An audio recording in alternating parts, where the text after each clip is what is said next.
요즘 성도님들이 모이면 이런 말씀을 자주 하신다고 합니다. 이제는 갈 만한 교회도 없고 믿을 만한 목사도 없는 것 같다.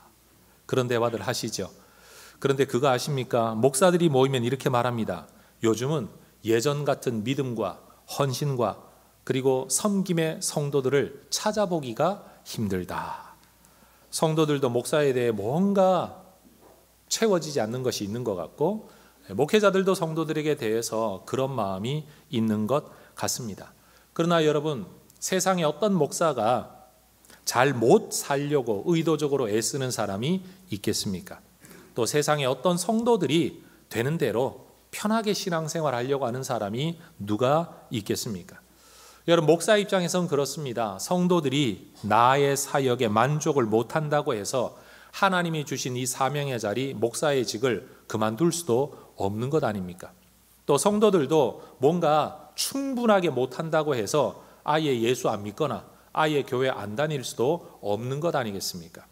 애를 낳아 길러보니 이런 생각이 듭니다. 부모 노릇 참 잘하고 싶은데 또 잘해야 되는 줄은 아는데 실제로 아이들을 길러내다가 보면 부족한 게 얼마나 많은지요. 그럴 때는 그냥 부모 노릇 그만두고 싶은데 애를 다시 뱃속으로 집어넣을 수도 없고, 이미 낳아놓은 아이 어떻게든 길러야 되는데 부족한 건 뻔히 보이고 채워주지 못하는 것도 뻔히 아는데, 그런데 나도 만족 안 되고 아이도 만족 안 되는 삶을 그냥 살아내어야 하는 이 삶을 바라보는 마음은 참 안타깝고 부담스럽습니다. 어쩌면 성도로, 목사로 우리가 이 땅을 살아가는 그 자체가 그런 마음의 짐을 지고 가는 것인지도 모르겠다라고 생각을 합니다. 그래서 또 이런 생각을 하게 되지요.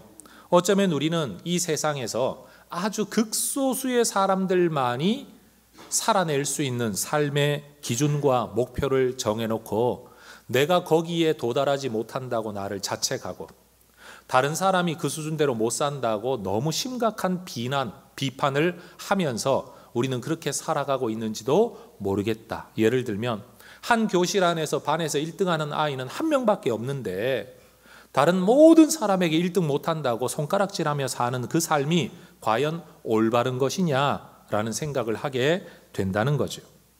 여러분, 우리는 다른 사람에게 이런 말을 할 때가 있죠. 그 사람은 이런 건 잘하는지 몰라도 알고 보니 이런 면에는 문제가 많더라. 그러니 그 사람 이중인격자다. 우리가 이렇게 말할 때가 있습니다. 그런데 이 말은 좀 고쳐야 될 것 같아요. 여러 개 잘하는데 한두 개 못하니까 이중인격자가 아니라 원래 사람은 죄인이라, 죄성을 가지고 있어 사실은 다 제대로 못하고 엉망이라야 정상인데 그중에 한두 개라도 제대로 하고 있으니 이 사람은 훌륭한 사람이다. 여러분, 우리의 말이 이렇게 바뀌어지기를 원합니다. 여러분, 알고 보니 문제가 많더라가 아니라 원래 문제가 많은 사람인데 알고 보니 훌륭하더라. 자, 옆에 분에게 인사하십시다. 당신은 보고 또 봐도 훌륭하십니다.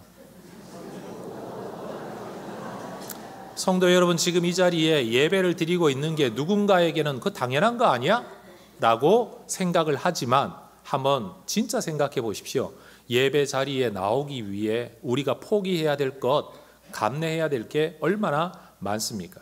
그러니까 예배 자리에 나오는 걸 정상이라고 볼 게 아니라 예배 자리에 나오는 걸 대단한 걸로 봐야 된다는 거죠. 여러분, 우리가 만약 이런 관점을 가지면 다른 사람들과 싸우는 일이 많아질까요? 행복한 일이 많아질까요? 여러분, 우리 가족도 마찬가지입니다. 뭘 못 해준다고 자꾸 손가락질하지 말고, 일 도와주지 않는다고 바가지 긁지 말고 살아있어줘서 고맙다. 오늘도 내 옆에 있어줘서 고맙다. 건강한 모습으로, 멀쩡한 모습으로 한 사회를 살아내는 이 일이 여러분, 사실 이게 보통 일이 아닙니다. 요즘 우리가 살아가는 세상에 이 정신적으로 좀 심각한 문제를 가진 사람들이 정말 많아요. 세상이 그만큼 어렵다는 거죠. 그런 세상 속에서 일상의 삶을 살아내는 건요, 당연한 게 아니라 특별한 일이다. 이런 마음 가지면 참 좋겠습니다. 여러분, 우리가 알고 있는 어떤 사람이 내가 보기에는 수준 이하일 수 있습니다. 정말 심각하게 말하면 한심스러워 보일 수도 있습니다. 그러나 여러분, 그 사람이 내가 알지 못하는 어떤 영역에서, 내가 보지 못하는 어떤 자리에서는 정말 훌륭하게 살아낼 수도 있지 않겠습니까? 오늘 이 예배 세팅만 두고 보면 예배당에 나와 앉아 졸고 있는 분을 보면 다른 사람들은 눈짓할지 모릅니다. 답답하고 한심스러워 보일지도 모릅니다. 그러나 여러분 한번 생각해 보십시오. 지난밤 밤새 근무를 한 분이라면, 이를 3교대하는 무슨 간호사들처럼, 아니면 이 동대문에서 어떤 가게를 하는 분들처럼, 아니면 무슨 경찰관들처럼 너무 몸이 힘들고 밤새워 근무한 분이 그래도 나는 예배를 드리겠다라고 나와 앉아 있는데 육체의 피로를 이기지 못해 졸고 있다면, 그건 한심스러운 게 아니라 참 대단한 모습인 겁니다. 여러분, 우리가 서로에게 대하여 내가 알고 있고 내가 보고 있는 모습만 가지고 평가할 게 아니라, 내가 알지 못하는 부분에서 이 사람도 얼마든지 탁월할 수 있고 훌륭할 수 있고 내가 따라갈 수 없을 만큼 대단한 삶을 살 수 있다라는 생각을 먼저 가지고 남을 대하는 자세가 우리에게 필요한 것 같습니다. 여러분, 우리가 우리 성도들끼리뿐만 아니라 우리가 알고 있는 믿지 않는 분들을 대해서라도 따지는 인생이 아니라 칭찬하고 격려하고 존중하는 그런 삶을 살아갈 수 있기를 바랍니다. 저도 굉장히 잘 따지는 사람이잖아요. 그래서 요즘 제 카톡 창에다가 논어에서 읽은 글 하나를 옮겨 놓았습니다. 무, 굽이여, 일인. 논어에 나오는 말인데요, 이 무자라는 말은 부정명령입니다. 그래서 물자를 써도 괜찮을 것 같아요. 한 사람에게서 모든 것이 갖추어져 있기를 구하지 말아라. 찾지 마라, 기대하지 마라 라는 말입니다. 자, 따라하십시다. 한 사람에게서 모든 것이 갖추어져 있기를 바라지 말라. 여러분, 우리는 바로 그런 사람들 아닙니까? 아무리 타율이 좋은 타자라도 매 타석마다 안타를 치는 사람은 세상에 한 사람도 없습니다. 홈런 타자일수록 삼진당하고 아웃당하는 일이 빈도수가 훨씬 더 많습니다. 여러분, 우리는 실수 안 하고 살 수 없고 항상 잘할 수만도 없습니다.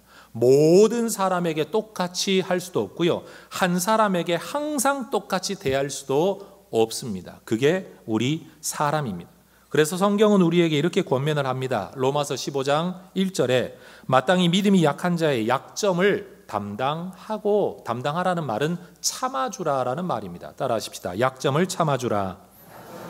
로마서 15장 7절은 말합니다. 그리스도께서 우리를 받아 하나님께 영광을 돌리심과 같이 너희도 서로 받으라. 그냥 품어줘라, 받아줘라. 자격되면 받아주는 게 아니라 자격이 안 되어도 받아주어라. 마치 그리스도가 우리가 죄인인 줄 알면서도 우리를 위해 죽으시고 우리를 품으시고 구원으로 이끌어 주셨던 것처럼, 내가 생각하는 수준대로 살지 못해도 받아주라. 서로 받아주라. 참아주고 받아주라. 성경이 말하고 있는 그리스도인의 삶의 윤리고 삶의 방향, 삶의 태도가 이러해야 된다는 겁니다. 그래서 제가 오늘 여러분에게 선물을 하나 드리려고 합니다. 오늘이 3부 예배가 마치면 여러분 목자들의 아마 문자나 카톡창에 뭔가 하나 띠링 오게 될 겁니다. 교구 목사님들이 이 그림 파일을 보내주실 거예요. 그러면 교구 목사님들은 그 파일을 여러분의 목원들에게 다 전달해 주시면 됩니다. 문장과 모든 것들은 제가 시켰고 우리 딸내미 시켜 하나 만든 거예요. 저작권이 저한테 있는 거니까 여러분 마음대로 쓰셔도 됩니다. 누군가가 여러분에게 실망했다, 아우 기대 이하다 라고 이야기하면 기분 나빠하지 마시고 화내지 마시고 이 그림 열어서 보여주세요. 그리고 이렇게 말씀하시면 돼요. 영어로 써놓은 이유는 그래야 설명을 할 기회가 생기니까. 한번 따라 하십시다. 엉망이라 죄송합니다. 제가 아직도 배우는 중입니다. 한 번 더. 엉망이라 죄송합니다. 제가 아직도 공사 중입니다. 네, 무슨 뜻인지 이해가 되시죠? 우리는 성장의 과정 속에 있는 사람이에요. 그럼 여러분 나이가 더 많이 들면 더 많이 성장할까요? 근데 우리 권사님들 이야기를 들으니까 그렇지 않더라고요. 나이가 들면 더 어려지고 더 유치해지고 더 잘 삐지고, 여러분 그렇게 된대요. 여러분 그런 걸 보면 우리는 죽을 때까지 아마 공사 중일 것 같아요. 그래서 어떤 분이 공사 중입니다. 그럼 도대체 그 공사는 언제까지 합니까? 그럼 이렇게 대답하시면 돼요. 좀 오래 걸립니다. 여러분 우리 모두가 이 마음 자세를 가지고 서로 살아갈 수 있으면 좋겠습니다. 여러분 내가 원하는 신앙의 목표가 있죠. 나도 이런 사람 되면 좋겠다 꿈을 꿀 겁니다. 그런데 우리는 그 수준대로 잘 살지를 못합니다. 교회 20년 30년을 다녀도 이것밖에 안 되나 싶을 때가 있죠. 목사인 저도 그럴 때가 있습니다. 아마 우리는 죽을 때까지 이 탄식을 해야 되는지도 모르겠습니다.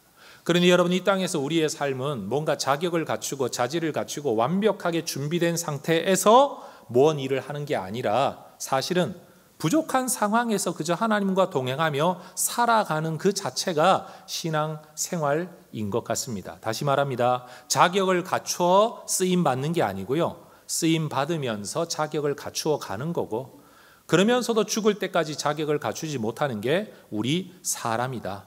그래서 한 사람이 얼마나 훈련의 과정이 필요한지, 얼마나 위대하게 쓰임받을 수 있는지, 반대로 그 위대했던 사람이 얼마나 한심스럽게 죽기를 구하는 엘리야처럼 또 돌변할 수 있는지를 보여주는 이야기가 저는 바로 이 엘리야의 이야기다라고 생각을 하는 거죠. 여러분, 우리는 엘리야를 기억할 때 하늘에서 불이 떨어졌던 사건을 기억합니다. 위대한 하나님의 사람, 믿음의 사람, 기도의 사람. 그렇다고 엘리야가 태어나면서부터 그렇게 살았던 건 분명 아니죠. 저는 이 엘리야의 이야기를 통해서 여러분, 우리가 하나님 나라에 쓰임받는 것과 쓰임받는 과정에서 우리에게 원하시는 하나님의 뜻이 뭔지를 이 말씀을 통해 좀 나눠보려고 하는 거죠. 그러니 언더우드 기념관이라는 큰 프로젝트는 그 프로젝트를 끝내는 데 목적이 있는 게 아니다. 사실은 그 일을 하는 과정 속에서 하나님이 우리에게 하시는 일이 있다. 우리는 건물을 건축하려고 하지만 사실 하나님은 건물을 건축하는 게 목적이 아니라 우리를 건축해 가는 게 우리 하나님의 목적이다. 저는 이 이야기를 오늘 여러분과 나누고 싶은 겁니다. 그래서 하나님이 일하시는 동안 하나님은 우리의 믿음을 건축해 가시고 그 과정 속에서 우리는 또 다른 뭔가를 건축해 나가는 것, 이 일이 한꺼번에 우리 안에 이루어지게 될 거다라는 거죠. 여러분, 언더우드 기념관을 건축 위해 기도할 때마다 건물 건축만을 위해 기도하지 말고 오늘 들은 이 말씀을 가슴에 품고 우리의 건축을 위해서도 함께 기도하는 우리 혜성 가족들 되시기를 축복합니다. 성경은 엘리야가 어떤 배경을 가진 사람인지, 어떤 부모 밑에 태어났는지 아무런 정보를 주지 않습니다. 그를 디셉 사람이라고 말을 하지만 도대체 디셉이 어딘지 성경학자들 아무도 모릅니다. 정말 어디에서 온 사람인지 알 수 없는 근거 불명의 사람이 바로 엘리야입니다. 그런데 성경에 등장하자마자 엘리야가 보여주는 모습은 정말 대단한 선포를 합니다. 1절 보십시오. 엘리야가 아합에게 말하되 내가 섬기는 이스라엘의 하나님 여호와께서 살아계심을 두고 맹세하노니 내 말이 없으면 수년 동안 비도 이슬도 있지 아니하리라. 따라하십시다. 내 말이 없으면. 이 말이 얼마나 건방져 보입니까? 아니, 하나님의 때가 되면, 하나님이 말씀하시는 때가 되면이라고 좀 유보적인 태도를 해야 될 것 같은데 엘리야는 이렇게 말합니다. 내 말이 없으면 비뿐만 아니라 이슬도 내리지 않을 거다. 도대체 얼마나 확실한 하나님의 음성을 들었기에 이런 말을 할 수 있었던 걸까요? 그런데 신약 성경 야고보서를 읽어보면 엘리야는 말로만 선언하고 예언했던 게 아닌 것 같습니다. 야고보서 5장 17절입니다. 엘리야는 우리와 성정이 같은 사람이로되 그가 비가 오지 않기를 간절히 기도한즉 3년 6개월 동안 땅에 비가 오지 아니하였다. 다시 말하면 엘리야는 하나님의 말씀을 전하기 전에 그리고 전한 이후에 이 말씀대로 이루어지도록 간절히 기도했다라고 말을 합니다. 여러분, 선지자는 하나님의 말씀을 듣고 앵무새처럼 그것을 전달만 하는 사람이 아닙니다. 선지자는 자기 입을 통해 하나님의 말씀이 전달되도록 쓰임받을 만큼 준비된 사람, 헌신된 사람, 정결한 사람, 하나님에게 순종하는 사람이 되어야 할 뿐만 아니라 내 입을 통해 전달된 말씀이 이루어지기까지 간절히 기도하는 사람이라는 것을 엘리야는 우리에게 알려주는 거죠. 여러분, 하나님의 큰 역사가 기도의 배경 없이 이루어지는 법은 없습니다. 보이지 않는 곳에서 남들이 모르는 시간에 간절한 기도가 있었기 때문에 엘리야가 했던 말이 그 말대로 실행될 수 있었다는 겁니다. 우리는 이런 말을 잘합니다. 하나님이 원하시면 되겠지. 그게 하나님의 뜻이면 되겠지. 언더우드 기념관을 두면 이런 말을 할 수 있죠. 그게 정말 하나님이 시킨 일이 맞다면, 우리 목사님 말씀처럼 정말로 하나님의 뜻이 맞다면 하나님이 어떻게든 알아서 하시겠지. 여러분, 우리는 이런 말을 잘합니다. 하나님에 대한 믿음이 있다는 근거 안에 하나님의 뜻이라면이라는 전제 안에서 이런 태도와 관점을 가진다는 거죠. 그런데 성경을 보면 그게 잘못되었다는 것을 알게 됩니다. 에스겔이라는 선지자는 유다 나라가 바벨론의 포로가 된 이후에 활동했던 사람입니다. 근데 하나님께서 그에게 말씀하십니다. 내가 너희 나라 너희 땅을 회복시켜 주겠다. 거기에서 다시 농사 짓고 양 키우고 아이들의 떠드는 소리, 웃는 소리, 애 낳는 소리, 이런 소리가 다시 북적북적대는 그런 나라로 회복시켜 주겠다. 하나님 약속하십니다. 그래놓고 하나님이 말씀하시기를 에스겔서 36장 36절에 나 여호와가 말하였으니 이루리라. 내가 말했으니 반드시 이루겠다 약속하십니다. 근데 그게 끝이 아니에요. 37절에 주 여호와께서 이같이 말씀하셨느니라. 그래도 이스라엘 족속이 이같이 자기들에게 이루어 주기를 내게 구하여야 할 것이다. 여러분, 우리는 하나님의 뜻이라면 이루어지겠지라고 팔짱 끼고 있으면 될 것 같은데 하나님은 지금 에스겔에게 뭐라고 말씀하시는가 하면 내가 말했으니 반드시 내가 이룰 거다. 그러나 그거 알아라. 나는 반드시 이루겠지만 너희가 이처럼 기도해야 이루어지게 될 거다. 그러니 여러분, 우리가 흔히 믿음 있다라는 말로 하기를 하나님의 뜻이면 되겠지, 하나님 원하시면 되겠지 라고 말해놓고 아무것도 안 하고 있으면 그 일이 이루어질까요? 이루어지지 않을까요? 이루어지지 않는다는 겁니다. 아니, 하나님이 이루신다고 했으면 이루셔야지. 여러분, 이렇게 말하는 건 성경을 모르고 하는 말이라는 거죠. 우리도 우리의 삶에 하나님의 은혜와 역사가 임하기를 우리는 기대하고 사는 사람들 아닙니까? 성경도 보면 하나님은 우리의 삶에 생명의 부유함을 주시고 온갖 하늘과 땅의 기름진 복을 주기를 기뻐하시는 분이라고 말씀하지 않습니까? 그러면 나도 원하고 하나님도 원하는데 왜 내 삶은 이 모양 이 꼴이냐? 그 사이에 필요한 게 뭐라고요? 기도가 필요하다. 하나님이 약속한 그 말씀을 기도 제목으로 붙들고 내가 원하는 간절함을 기도의 불쏘시개 삼아서 하나님 앞에 간절하게 기도할 때 그게 내 삶 속에 이루어진다는 겁니다. 자, 따라 하십시다. 하나님의 뜻이라도 기도해야 이루어집니다. 꿈꾸고 소망하더라도 기도해야 이루어집니다. 그러니 여러분 기억하십시오. 이것이 하나님의 방법이에요. 내가 생각하는 대로 하나님이 움직이시는 게 아니라 하나님이 가지고 계신 움직임의 원리와 방법을 우리가 배워서 그대로 신앙생활을 해야 하나님의 은혜를 누릴 수 있지. 성경은 보지도 않고 내가 원하는 대로 하나님 계시면 하시겠지, 하나님 뜻이라면 하시겠지, 하나님이 기뻐하면 어떻게든 되겠지 그러고 앉아있다고 무슨 일이 일어나는 건 아니라는 겁니다. 그러니 엘리야도 마찬가지 아닙니까? 하나님이 말씀하셨으니까 예언했을 것이고 예언을 했지만 예언하고 난 뒤에 하나님이 말씀하셨으니까 될 거야 하고 앉아 기다린 게 아니라 야고보는 말하죠. 간절히 기도했다. 얼마 동안? 3년 6개월이나 기도했다. 그 긴 시간 동안 그 제목 하나를 두고 하나님 앞에 기도했다라는 겁니다. 성도 여러분, 우리 애성교회가 하나님의 뜻을 놓고 기도하는 교회가 되기를 원합니다. 우리의 소원을 두고 기도하는 교회가 되기를 원합니다. 그런데 여러분, 엘리야는 그 기도의 시간을 보내는 동안에 하나님의 말씀을 예언해 놓고도 그의 삶에 또 다른 말씀이 주어지죠. 2절입니다. 여호와의 말씀이 엘리야에게 임하여 이르시되 3절 너는 여기서 떠나 동쪽으로 가서 요단 앞 그릿 시냇가에 숨어라. 따라하십시다. 떠나, 숨고. 다시 한번 따라하십시오. 도망하여, 숨어라. 너는 지금 아합 앞에서 예언을 했는데 여기 머물러 있으면 안 된다. 도망가라. 그리고 그릿 시냇가라는 곳에 가서 숨어라. 하나님이 말씀하십니다. 여러분, 내 말이 없으면 하고 큰소리 떵떵 치던 선지자에게 세상 말로 하면 이 얼마나 모양 빠지는 일입니까?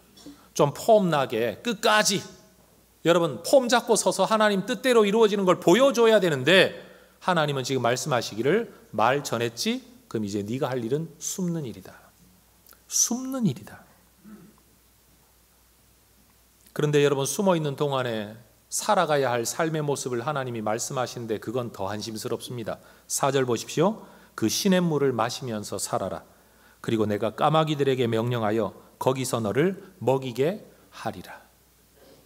여러분, 아무것도 싸들고 가지 못하고 숨어 지내는 이 인생에게 뭐 하나님의 사람을 보내시겠다는 것도 아니고 아니면 공교회하는 손길들을 보내시겠다는 것도 아니고 주의 종을 섬기는 믿음 좋은 권사님들을 보내겠다는 것도 아니고 까마귀를 보내시겠답니다.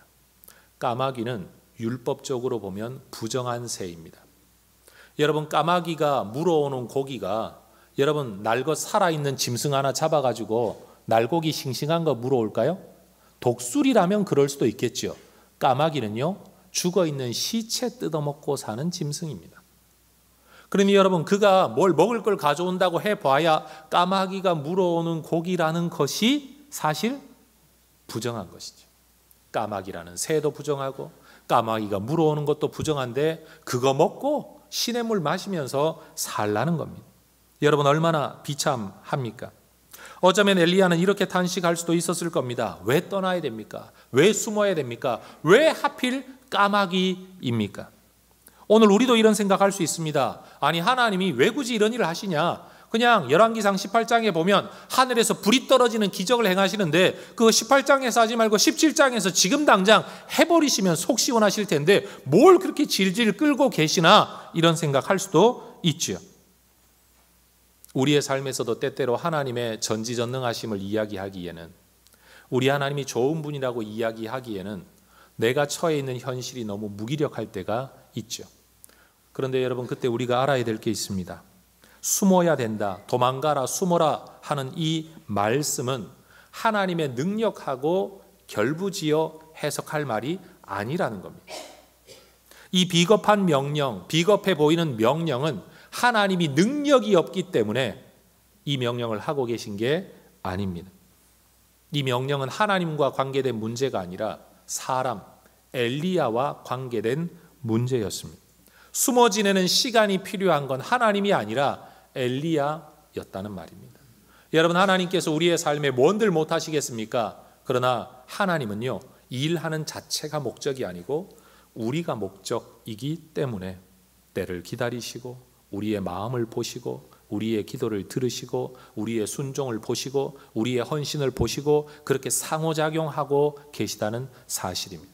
하나님은 로봇가 아닙니다. 원하시면 그냥 무조건 이루어버리고 내가 무슨 마음 가지고 있든지 무슨 태도를 가지고 있든지 아무 상관없이 뜻한 바는 무조건 이루어버리는 그런 분이 아니라는 겁니다.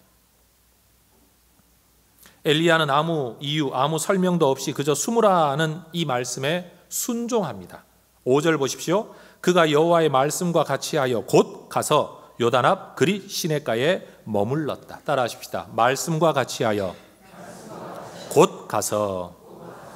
엘리야 입장에서는요, 왕 앞에 가서 선포하는 일도 하나님이 시킨 일에 대한 순종이고 숨으라는 말씀도 하나님이 시키는 일에 대한 순종일 뿐이었어요. 그런데 이 일은 좀 폼나는 일이었어요. 폼난다고 엘리야가 순종한 게 아닙니다. 하나님의 말씀이기 때문에 순종했습니다. 이 일은 참 비겁해 보이는 일이었습니다. 그런다고 그가 자기 뜻대로 하지 않았습니다. 하나님의 말씀이기 때문에 순종했습니다. 성도 여러분, 은혜를 받고 복 받고 막 주신다 하는 말씀을 들으면 그것도 하나님의 말씀이라 아멘 해야 되겠지만, 헌신해라 바쳐라 하는 것도 하나님의 말씀이라면 아멘 해야 될 줄로 믿습니다. 이 아멘 소리가 더 크기를 저는 기대했었습니다. 우리는 성경이 하나님이 우리에게 뭔가를 채워주신다, 베풀어 주신다, 살피신다, 복 주신다라고 말하는 건 무조건 아멘으로 받아요. 폼 나니까, 좋으니까, 당장 없던 것이 내 손에 들어온다니까. 근데 내 손에 있는 걸 내놓으라고 할 때는 하나님의 말씀으로 안 받는 경우가 많아요. 그게 진짜 하나님 말씀 맞습니까? 설교를 그런 식으로 해야 됩니까? 요즘 세상에 신약 시대에 구약 시대에 이런 걸 따져가면서 이걸 하나님의 말씀으로 안 받으려고 어떻게든 피해가려고 하는 성도들이 너무 많다는 거예요. 얼마나 야같습니까? 여러분, 하나님은 그런 우리를 아십니다. 그런데 엘리야는 그렇지 않았습니다. 왕 앞에서 당당하게 선포하는 일이나 비겁해 보이는 숨는 일이나 그저 하나님 앞에 순종의 다른 표현일 뿐이었다라는 말입니다. 그러자 정말 하나님 말씀하신 대로 까마귀가 먹을 것을 날라옵니다. 6절 보십시오. 까마귀들이 아침에도 떡과 고기를, 저녁에도 떡과 고기를 가져왔고 그가 시냇물을 마셨다라고 말합니다. 질문합니다. 여러분, 까마귀가 아침 일찍부터 일어나 떡방앗간에 가서 떡을 쪄서 가지고 왔을까요? 까마귀가 물어온 이 떡은 어떤 떡일까요? 아마 어느 집에선가 먹고 넣어둔 떡을 훔쳐온 걸 겁니다. 훔쳤다라는 말은 좀 과하지만 누가 지나가는 까마귀에게 떡 가져가라고 줄 일은 없지 않습니까? 지금 엘리야의 형편을 두고 한번 생각해 보십시오. 하나님의 말씀에 순종해서 하나님의 종이 말씀대로 순종하여 어디에 가 있는데 물고 오는 놈은 부정한 까마귀고 물고 오는 고기는 썩은 시체의 고기, 물론 먹을 수 있는 걸 가져왔겠죠. 가지고 물고 오는 떡은 네 집에선가 물어온 떡이고. 여러분, 이런 상황을 가만 생각하면 참 처량하다, 참 청승맞다, 참 비참하다. 여러분, 이런 생각 들지 않습니까? 그런데 여러분, 그릿 시냇가라는 이름의 이 그릿이라는 단어가 분리와 단절의 뜻을 가지고 있다고 합니다. 하나님은 엘리야로 하여금 세상과 단절시키시고 사람과 분리시키시고 오직 하나님의 손길로만 먹이시면서 하나님을 신뢰하고 하나님을 의지하도록, 그리고 하나님의 때를 기다리도록 훈련하고 계신 겁니다.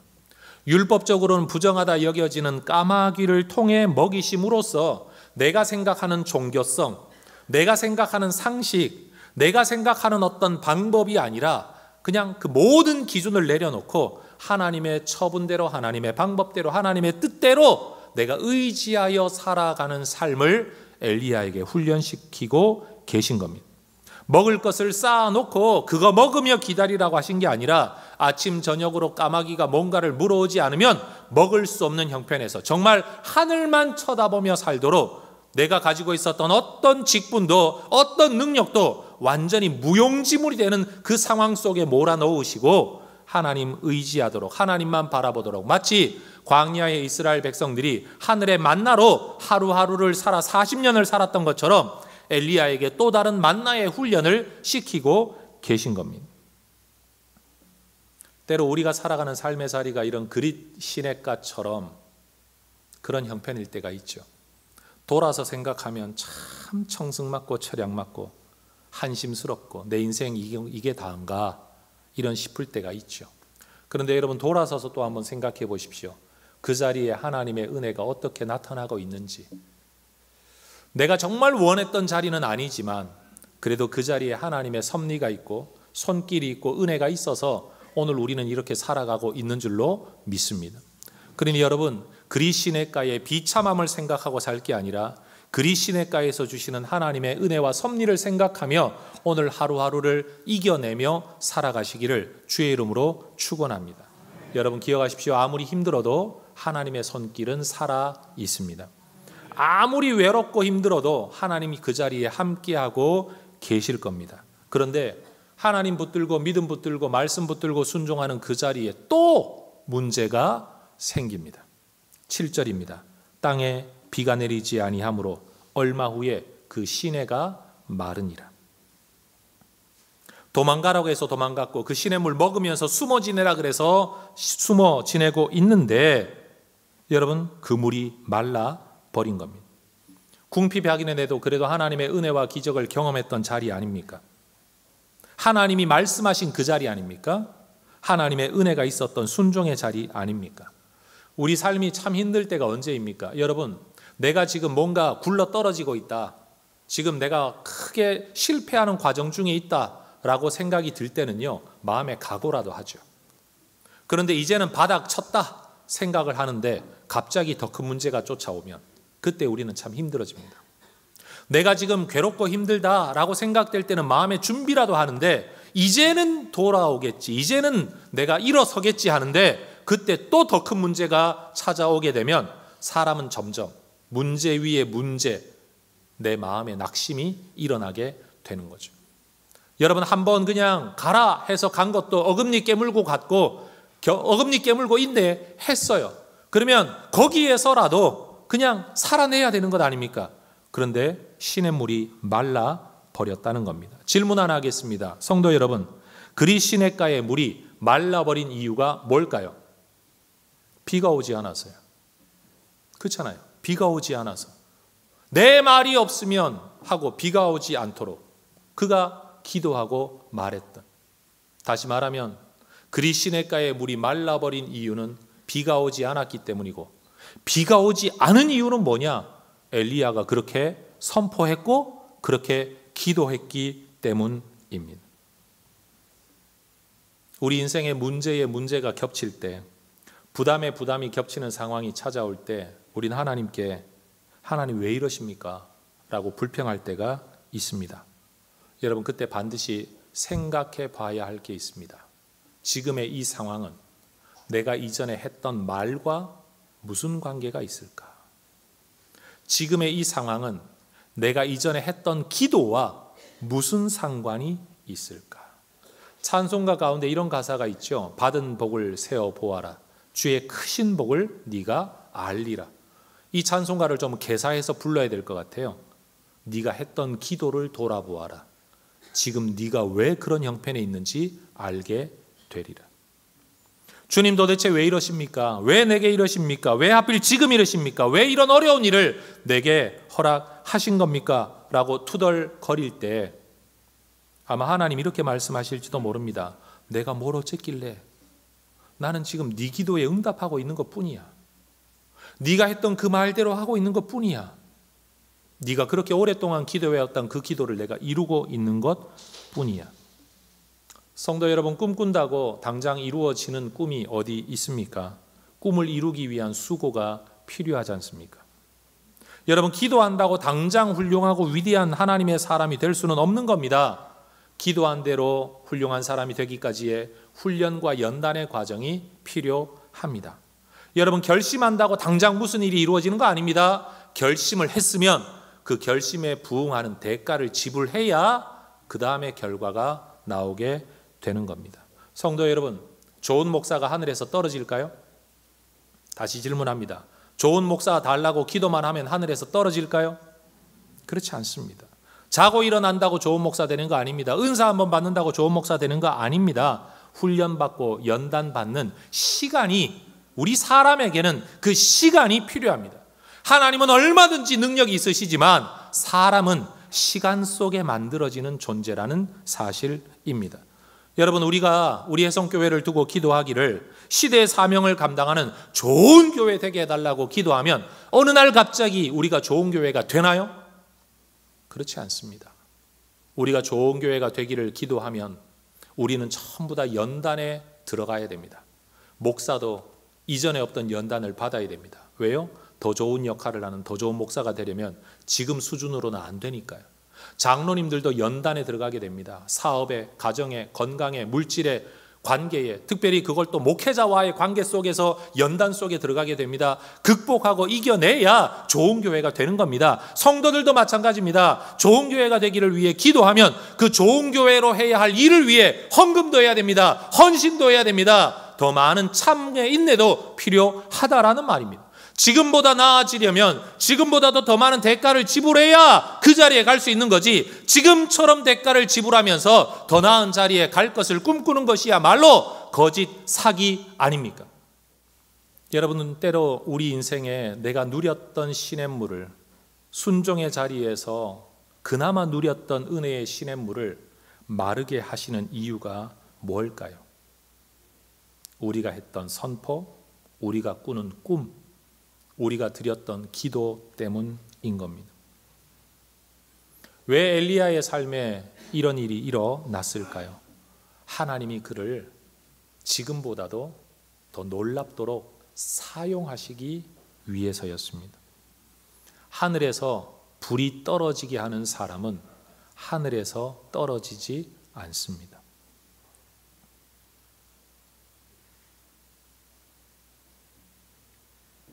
하나님은 어제나 오늘이나 영원토록 동일하신 하나님이십니다. 하나님께 무슨 훈련이 필요합니까? 하나님께 무슨 준비가 필요하겠습니까? 그러나 여러분, 사람 세상에는 시간이 필요하고 준비가 필요하고 상황이 필요하고 사람의 연단이 필요합니다. 이 사건으로부터 약 3년 후에 있게 될 열왕기상 18장에 갈멜산에서의 기적 같은 이 일, 그 역사를 가져올 하나님의 사람은 하루아침에 만들어진 게 아니라는 겁니다. 이스라엘 백성을 돌아보기를 꿈꾸었던 모세, 자기가 왕자다, 애굽의 모든 학술과 무예를 다 익힌 사람이다. 전 세계가 돌아가는 동향을 알고 있는 사람이다. 그는 자기 확신을 가지고 자기 백성을 돌아보겠다고, 하나님의 백성을 돌아보겠다고 선한 꿈을 꾸었지만 그가 할 수 있는 일은 자기 백성을 괴롭히는 이집트 사람 하나 쳐 죽인 것 외에 없습니다. 그게 죄가 되어 광야로 도망을 했습니다. 40년을 살았습니다. 왕자가 목동으로 살았습니다. 자기 양도 아닙니다. 남의 양 돌보는, 여러분, 그런 목동이었습니다. 하나님 나라를 위해 꾸었던 꿈 다 사그라들었습니다. 세상은 물 들어올 때 배 띄워야 된다라고 말하지 않습니까? 그런데 하나님은 모세 마음에 하나님을 위해서 막 헌신하고 싶은 물 들어왔을 때는 아무 일도 하지 않으셨습니다. 오히려 물 다 빠지고 하나님 보낼 만한 사람 보내십시오. 나는 못 갑니다. 나는 못 갑니다. 나는 안 됩니다. 그 마음속에 뭐가 있냐? 내가 하려고 할 땐 뭐 하시다가 이제 와서, 내 젊을 땐 뭐 하시다가 이제 와서, 내가 뭔가를 활용할 수 있는 능력 가지고 있을 땐 뭐 하시다가 아무것도 없는 빈털터리가 되어 이제 와서 왜 나를 찾아오시고 뭐 말씀을 하시는 겁니까? 하나님은 하나님이 쓰실 사람, 하나님이 쓸 수 있도록 만드시려고 가지고 있는 능력이고 뭐고 배경이고 다 내려놓도록 모세에게 40년을 기다리셨습니다. 여러분, 하나님은 누가 왕 되고 싶다라는 생각 한번 해본 적 없는 다윗에게 찾아오셔서 사무엘을 통해 기름을 부으셨습니다. 누가 왕 되고 싶다고 했습니까? 그러면 기름 부으면 그 다음 길을 책임져야 될 것 아닙니까? 그런데 그때로부터 다윗에게 인생의 고생이 시작됩니다.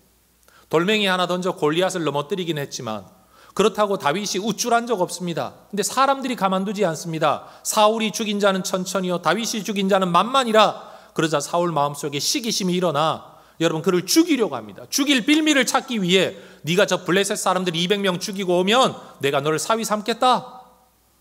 여러분 죽이려고 던진 말, 여러분 다윗이 하나님의 은혜를 힘입어 이루어내고 나니까 억지로 사위를 삼았습니다. 여러분 만약 다윗이 그렇게 사울의 후계자가 되어 왕이 되었다면 한번 상상해 보십시오. 다윗이 왕이 되고 난 이후에 그 신하들, 그들은 다윗의 사람이었을까요? 사울의 사람이었을까요? 사울의 사람이죠. 그 시스템은 다윗이 만든 시스템입니까? 사울이 만든 시스템입니까? 사울이 만든 시스템입니다. 다윗이 그 사람들을 먼저 불러 모았습니까? 아니면 그 사람들이 있는 자리에 다윗이 들어갔습니까? 다윗이 들어갔죠. 그러면 다윗이 무슨 리더십을 얼마나 발휘할 수 있었을까요? 그 당시에는 이해할 수 없었지만 그가 사울에게 쫓겨 광야로 벼룩처럼 도망다니면서 아둘람이라는 굴에서 거처를 정하고 지낼 때 억울한 일을 당한 많은 사람들이 그 주변에 모여왔습니다. 그들은 뭔가 얻어먹으려고 다윗에게 온 게 아니라 내 억울함을 저 다윗과 함께 살면서 풀어보겠노라고, 아니면 저 사울 통치하에 있는 기성세대 가운데 기존의 조직 가운데는 적응할 수 없는 사람들이라 여기에 피신 와서 지낸 겁니다. 그런데 그거 아십니까? 그렇게 모여든 정말 비루한 사람들이 나중 다윗이 정말 왕이 되었을 때에 모든 중요한 자리에서 역할을 하는 다윗의 사람들이 되었다는 사실입니다. 하나님은 다윗에게 기름만 부으신 게 아니라 기름 부어 왕의 역할을 제대로 할 수 있는 여건을 만들어 주시기 위해 다윗 하나에게만 기름 붓고 다윗만 왕의 자리에 앉힌다고 왕 노릇을 할 수 있는 게 아니라 왕의 리더십을 제대로 발휘할 수 있도록 그 주변에 사람을 붙여주시고 경험을 쌓아주시고 전쟁을 경험하고 리더십을 경험하고 국제관계를 경험하고 이스라엘 땅의 구석구석의 광야를 다 돌아보게 하셔서 앞으로 어디에서 전쟁을 하든지 그 지형을 가장 잘 파악하고 전쟁할 수 있는 사람으로 만들어 가셨다는 것. 기름 부음은 잠깐이지만 기름 부음에 걸맞은 역할을 하도록 하시기 위해 하나님은 정말 오랜 시간 다윗을 훈련하셨다는 겁니다. 성도 여러분, 이 질문이 생뚱맞겠지만 한번 대답해 보십시오. 우리 혜성교회는 어쩌다가 언더우드 기념관이라는 건축 상황을 맞이하게 된 걸까요? 자, 옆에 분에게 질문하십시다. 우리가 어쩌다가 여기까지 왔습니까? 이제는 돌아갈 수가 없는 자리에 와 있습니다. 어쩌다가 우리가 여기까지 온 겁니까? 오늘 말씀에 근거하면 이런 대답이 가능하겠죠. 우리가 알지 못하는 우리 믿음의 조상들 가운데 누군가가, 지난 70년의 역사 속에 누군가가 이 교회의 앞날을 두고 그저 이 동네 언덕 위의 작은 교회로 머물지 않고 저 동네 가운데로, 마을 가운데로, 지역 가운데로 더 깊이 들어가 더 많은 사람들이 모여 예배하는 교회, 더 많은 지역에 헌신과 영향력을 끼치는 교회가 되기를 기도했을 거라고 저는 확신합니다. 믿어지지 않거들랑 우리 권사님들 여러분 찾아가서 한번 여쭤보십시오. 권사님은 우리 교회 앞날을 두고 옛날에 뭐라고 기도하셨었나요? 우리 권사님 40년 전에 이 예배당에서 예배 드리실 때 이 교회 앞날을 두고 뭐라고 기도하셨었나요? 한번 물어보십시오. 아마 우리 중에 있는 누군가도 어느 누구에게도 말도 꺼내지 않고 아마 혼자 그런 기도를 했겠죠. 하나님, 우리 교회가 지역을 더 품게 해 주옵소서. 우리 교회가 더 많은 사람들이 모여 하나님을 예배하며 복음의 확장뿐만이 아니라 하나님 나라의 확장을 위하여 지역을 더 잘 섬기는 교회가 되게 해 주십시오. 저는 누군가가 기도했을 거라고 확신합니다. 100% 확신합니다. 그리고 누군가가 그 일을 말로 내뱉었을 때 우리는 전부 다 아멘, 우리도 그렇게 되기를 원합니다 라고 실제로 동의했었습니다. 우리가 어쩌다가 여기까지 왔냐고요? 누군가가 기도했기 때문이에요. 우리가 어쩌다가 여기까지 왔냐고요? 그렇게 되면 좋겠네 라고 우리가 하나님 앞에 말을 했기 때문입니다. 하나님은 우리의 기도를 들으시고 지금 일하고 계십니다. 성도 여러분, 우리는 우리의 건물을 짓는 게 아니라 사실은 정말 건물 지어 남주는 소유권이 우리에게 있지 않은 건물을 지금 지으려고 합니다. 그리고 그것이 이 지역의 하나의 센터가 되고 동네 사람들이 모이는 하나의 허브가 되고 그곳에서 사람들이 모여드는 과정 속에 그곳에서 생활하는 우리가 복음으로 사랑의 여러 가지 것들을 함께 나눔으로써 그들도 하나님을 알게 되기를, 그리고 그 학교에서 자라나는 우리 학생들이 교회에 대한 조금의 고마움이라도 가지고 말씀 한마디라도 더 제대로 들으면서 교실에 앉아서 TV에서 나오는 설교를 듣는 게 아니라 예배당에 앉아서 목사님이 설교하는 걸 직접 들으면서, 여러분 찬송가를 불러봐야 교실에 앉아서 인도자가 없는 찬송을 부르면 여러분 그런 예배에 무슨 영감이 얼마나 있겠습니까? 함께 모여 아이들이 악기를 연주하며 그 공동체 안에 임하는 성령의 임재를 느끼며 찬양하는 여러분 그런 학교가 될 수 있다면 얼마나 좋겠습니까? 교회가 욕먹는 세상에 정말 세상에 기여하고 하나님의 영광이 드러나는 교회다운 교회가 되기를 기도해 오셨다면 지금 바로 우리가 그 기도에 응답하시려는 하나님의 한 가지 방법 가운데 있다는 사실을 저와 우리 모두가 동의하고 받아들일 수 있기를 주의 이름으로 축원합니다. 여러분이 어쩌다가 이런 시기에 해성교회를 출석하게 된 걸까요? 목사님, 나는 교회 건축 피해서 해성교회 왔는데 해성교회 오니까 또 건축하네요. 이런 분들이 계세요. 제가 그런 분들에게 이 말씀 드릴게요. 여러분, 조용히 한번 생각해 보십시오. 여러분이 하나님 앞에 품었던 마음과 누군가에게 했던 말과 하나님께 했던 기도가 오늘 이 상황과 정말 아무 상관없는지를 여러분 한번 돌아보십시오. 여러분, 비전이라는 것을 세상에서는 꿈이라고 해석을 하지만 성경은 비전을 환상이라고 해석합니다. 비전은 그림입니다. 그 그림은 뭐냐? 하나님이 나를 통해 이루려고 하시는 그림입니다. 그리고 그 그림을 이루기 위해 내게 시키시는 일이 사명입니다. 여러분, 사명은 쉬운 게 아닙니다. 수고가 필요합니다. 헌신이 필요합니다. 우리 인생의 기쁨이 어디 있느냐? 나를 통해 이루시려는 하나님의 비전이 이루어지기 위해 오늘 그 사명에 순종하고 헌신하며 살아가는 것. 그러면 하나님은 그런 나를 토사구팽시키시느냐? 그렇지 않죠. 하나님은 그 과정 속에 있는 나와 동행하시고 나를 돌보시고 하나님 내게도 복 주시고, 여러분 그렇게 하나님과 함께하는 삶을 누리며 그 복을 누리며 살아가는 삶이 되기를 우리 하나님이 원하신다는 거죠. 여러분 이렇게 표현을 해볼까요? 하나님은 언더우드 기념관의 건축을 원하시는 게 아니라 사실은 그 사명과 일을 통해 우리의 믿음을 건축하고 하나님과 우리의 관계를 건축하고 내 신앙의 성장을 건축하고 싶어 하신다라는 겁니다. 그러니 여러분 이 문제를 돈의 문제로 접근하거나 해석하지 말고 우리의 기도, 우리의 소원, 우리가 정말 어떤 교회가 되어야 하는가에 대한 비전, 그것과 연관지어 이 문제를 해석해야 그게 제대로 된 해석이다. 저는 오늘 그 이야기를 나누고 싶은 거죠. 자, 한번 따라 하십시다. 기도한 만큼 훈련받아야 합니다. 꿈꾸는 만큼 헌신해야 합니다. 헌신하는 만큼 쓰임받게 됩니다. 쓰임받은 만큼 복받게 됩니다. 이게 하나님 나라의 원리인 줄로 믿습니다.